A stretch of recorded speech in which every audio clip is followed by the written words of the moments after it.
Aviso aos navegantes, está no ar o seu diário de bordo. Bom dia, minhas amigas e meus amigos. Como combinado, eu vou a partir de agora fazer vídeos que são mais crônicas, não necessariamente políticas, mas crônicas sobre temas atuais também que estão em ocorrência e falar, dar a minha opinião sobre o que está acontecendo no momento em determinadas coisas, porque eu acho que também há um pouco disso.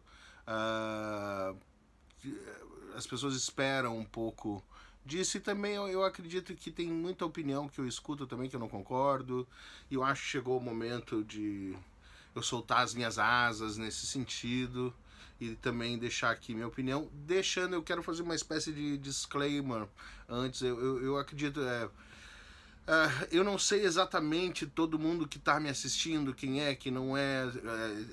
Tem amigos, com certeza, tem pessoas que eu não conheço. Eu espero que mais pessoas que eu não conheço se juntem a nós. Por sinal, por favor, se você descobriu esse vídeo agora, me descobriu agora, gostou, se você gostar do vídeo, deixa o seu joinha, se inscreve no canal, compartilha para os amigos, aquela história toda que você já sabe. Mas a questão do disclaimer é o seguinte, eu tô partindo do princípio que todo mundo aqui é adulto e educado, e entende que uma opinião é uma versão de alguma coisa, né? Seja de quem for. Por mais ilustre, por mais fantástica que seja aquela pessoa, ela está emitindo uma visão de algo que tem várias facetas. Ok? Então nenhuma opinião pode ser levada ao pé da letra e ser levada como verdade absoluta. Entendeu? A minha questão aqui é também suscitar naquela ideia de diálogo e de debate sobre as ideias das coisas. Então, seja qual for o assunto que eu for abordar, ele é uma opinião minha, pessoal, em alguns casos vai ser embasadas em outras coisas que eu vou declarar quando for o caso. Também isso aqui não é um vídeo acadêmico, entendeu? Eu não tenho a obrigação, como ninguém tem a obrigação, de citar fontes da página 42, então é uma coisa mais aberta, mais livre, mais solta, ok? Eu tive muito cuidado, pensei muito, refleti muito, levei muito tempo para tomar essa decisão de me expor dessa forma. Então, se eu vou me expor, é claro que o que eu vou falar são coisas que eu acredito, entendeu? Então, deixando isso bem claro, são coisas que eu acredito. Porém, eu tenho não só a humildade, a consciência do meu tamanho, e sei que é só a minha opinião, correto? Então eu não estou pondo o que eu vou falar aqui como uma verdade absoluta sobre as coisas, e nem nada do gênero. Então, quem está esperando isso não vai achar isso no canal. O que vai achar, às vezes, é muito mais dúvida do que solução. Né? Porque eu acho que as soluções, elas são o resultado de um trabalho em conjunto, de um trabalho social. Mas enfim, o motivo então dessa discussão de hoje, do que eu queria colocar é: hoje reiniciam-se a CPI da Covid. Tradicionalmente a gente sabe que a gente tem esse pensamento de que as CPIs acabam tudo em pizza, né? Sempre foi isso. Uma das coisas de envelhecer é que você tem coisas na história que você viveu, né? Então eu vivi desde do final da ditadura, os diretas já, que todo mundo fala que foi em São Paulo, mas na verdade o primeiro comício de diretas já foi em Curitiba. Foi em Curitiba, sim. Eles não aceitam isso porque Curitiba não é considerado, mas o primeiro foi em Curitiba, não foi em São Paulo. Depois é que foi para São Paulo, algumas semanas depois, e aí começou. Claro, São Paulo tem muito mais importância que Curitiba, sem dúvida alguma. Não é esse o questionamento. A questão é que eu quero dizer que apesar de Curitiba ter sempre esse olhar do resto do país como um lugar extremamente conservador, não é totalmente verdade. Assim como há um conservadorismo, há também pessoas que são extremamente progressistas lá e que são, bom, enfim. Então, assim, ideias progressistas acontecem naquela cidade. Agora, claro, ela tradicionalmente reconhecida como uma cidade conservadora, tá?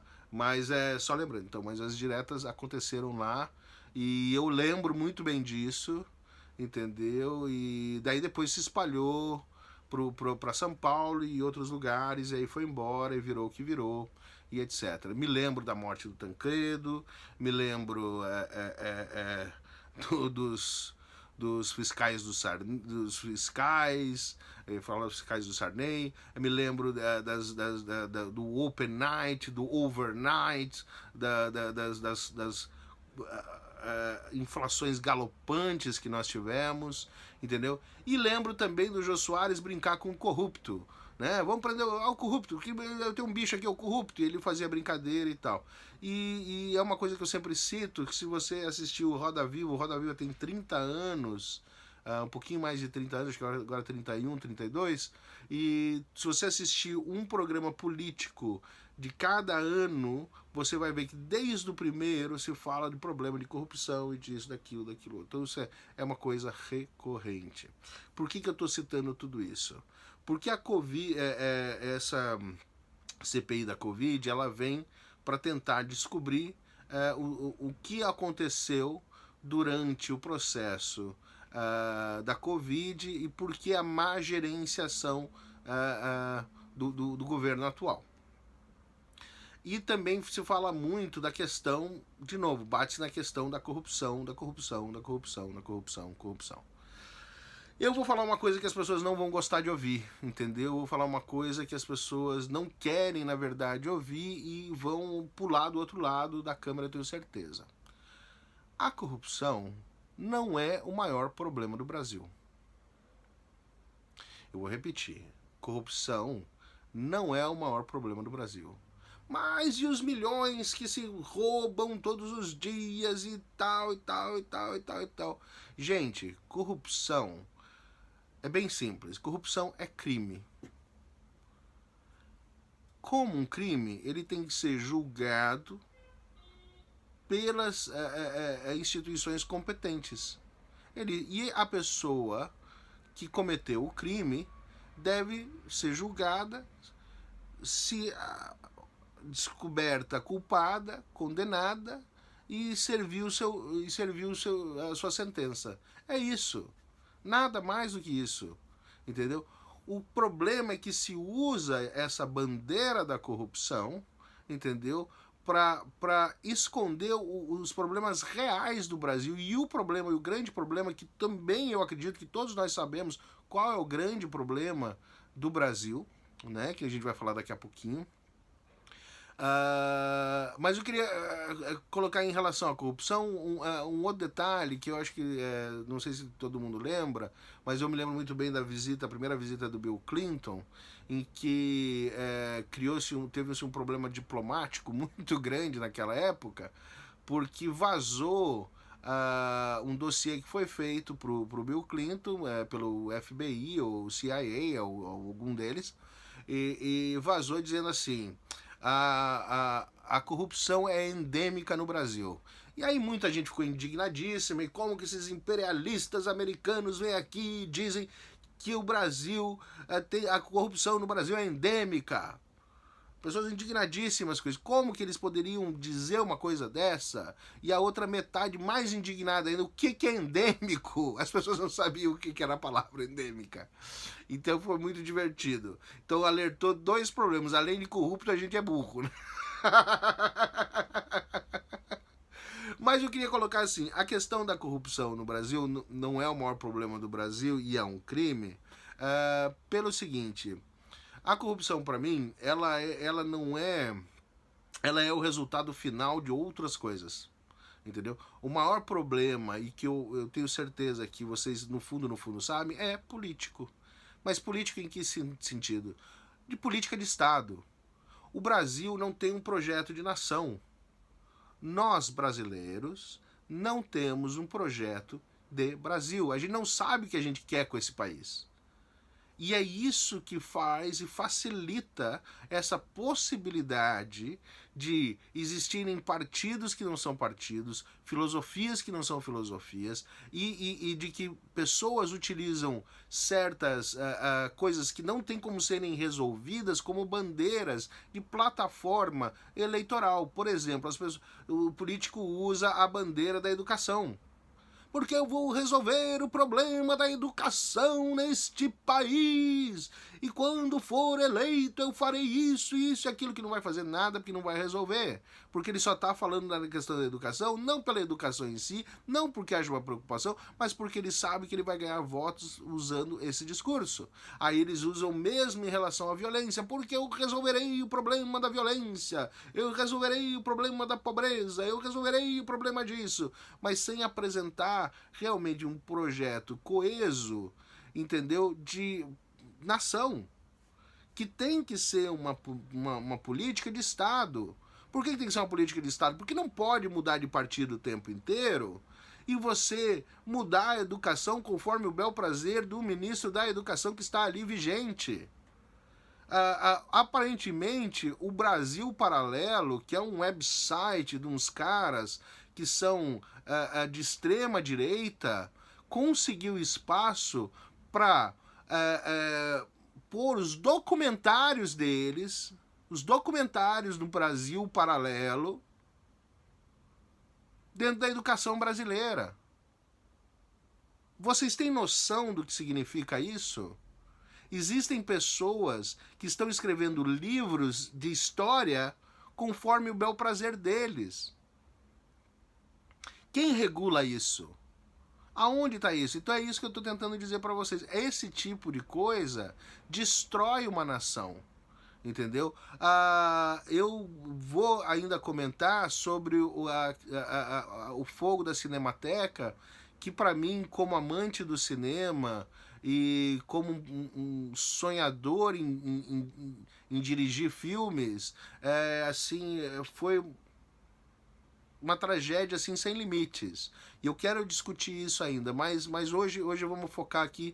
Eu só quero terminar a arredondar a questão do que eu estou querendo dizer em relação à corrupção. Então não se enganem da questão da corrupção. O problema não é a corrupção, o problema é falta de projeto nacional. Assim, olha, é bem simples de ver. Se você, como pessoa, como indivíduo, não tem um projeto de vida, você não sabe o que você quer da sua vida e você não sabe o que você vai fazer da sua vida, você não vai chegar a lugar nenhum.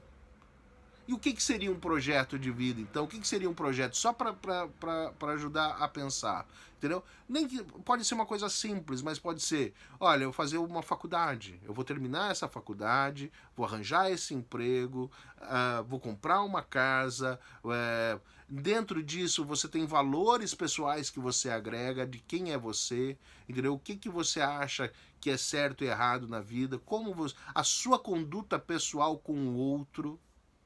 Então, todas essas coisas englobam num projeto pessoal e num projeto social, num projeto de país, entendeu? Então, a gente tem que esquecer essas bandeiras e esses discursos vazios e tentar ir na essência o que a gente quer como país, o que a gente quer crescer como país e como a gente vai fazer isso.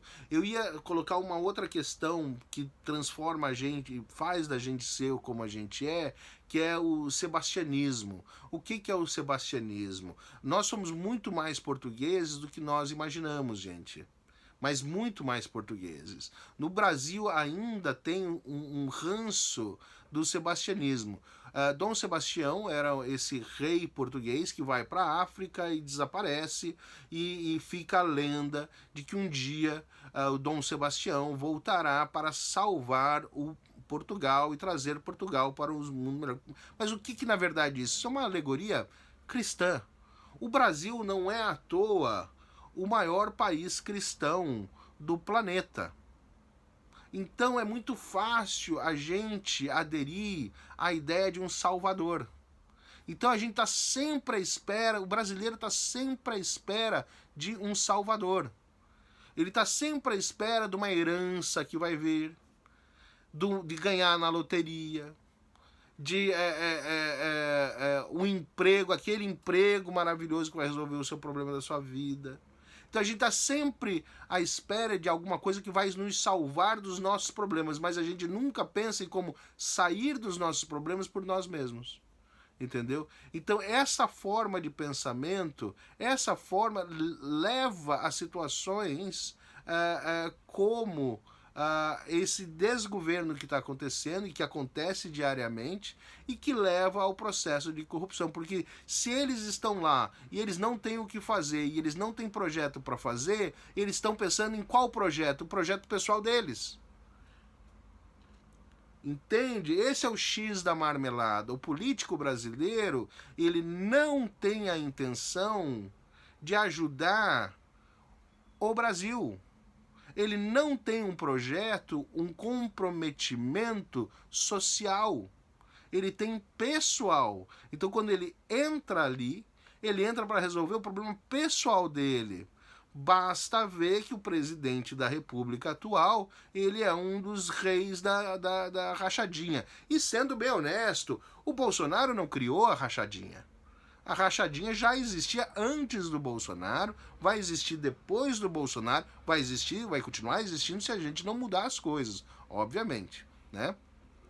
A funcionário fantasma sempre se ouviu falar, aliás, há uma diferença ridícula entre o que é funcionário fantasma e o que é rachadinha, né? Porque o funcionário fantasma, às vezes até era pior, porque o funcionário fantasma nem recebia o dinheiro, né? Então não havia nem o processo da rachadinha, ele só era um nome de alguém que não existia, mas o dinheiro ia e voltava para o político. Então, ou seja, rachadinha, funcionário fantasma, o abuso disso tudo é uma coisa tipicamente brasileira, não tipicamente brasileira, a corrupção existe em todos os outros países do mundo. O problema é como se lida. E olha que interessante que os países de terceiro mundo sempre têm o mesmo problema. Então, assim, quando você vai analisar os países na África, ou o próprio continente africano, o que é? Falta de projeto social, falta de projeto político, falta de saber o que nós queremos com a África. Então você veja que o problema está ali, ele é existente, ele é pertinente, entendeu? Então a única forma da gente resolver isso é começar a pensar num projeto nacional, de nação, e votar e buscar políticos que tenham esse mesmo pensamento. Entendeu? E não políticos com bandeiras políticas popularistas simplesmente para ganhar o seu voto dessa eleição. E claro, a democracia ela dá muito trabalho porque envolve você também depois correr atrás, ir atrás, ver o que o seu político está fazendo, ver o que se está acontecendo, cobrar, entendeu? Mas como que você vai cobrar se você não sabe o que cobrar porque você também não tem projeto nenhum? Então eu volto ao mesmo problema, entendeu? Então, assim, a corrupção é crime, ela tem que ser punida, entendeu? Deve ser punida, né? Deve ser... mas, assim, às vezes a gente luta contra, dando murro em ponta de faca em coisas que talvez a gente tem que rever a forma dessa luta, né? Por exemplo, luta contra as drogas, etc, etc. Tá? Mas vamos concentrar aqui na questão política e na questão da corrupção. Então, não é que eu não estou colocando a bandeira assim, não lute contra a corrupção, não faça nada com a corrupção, deixe a corrupção existir. Não, ao contrário. Eu acho que a corrupção não pode existir. Mas a forma dela acabar é você ter uma visão formada de país, de política nacional, de política de Estado, e isso servir como base para a cobrança dos seus políticos e da cobrança de que alguma coisa aconteça nesse país. Vamos aproveitar esse momento, já que está todo mundo querendo discutir política, e vamos discutir política a sério, porque política, futebol e religião, sim, se discute muito, e é na discussão que elas avançam. entendeu? A não discussão leva à estagnação. Você enfiar a sua cabeça num buraco e tentar fingir que isso não existe, não vai resolver o problema. Tá bom, gente? Então esse é o meu recado do dia. Vamos ver o que vai acontecer nos próximos capítulos dessa CPI. Aliás, eu assisti a primeira season da CPI, que parecia mais uma coisa de Netflix, e vamos ver o que vai acontecer. Tá bom? Se você gostou desse vídeo, se você quiser comentar, aliás, por favor, comentem, digam o que vocês pensam, o que vocês acham disso que eu estou propondo para coisa. Dê o seu joinha, registre, compartilhe, enfim, faça o que tem que ser feito. Tá bom? Um beijo para todo mundo. Tchau. Até a próxima.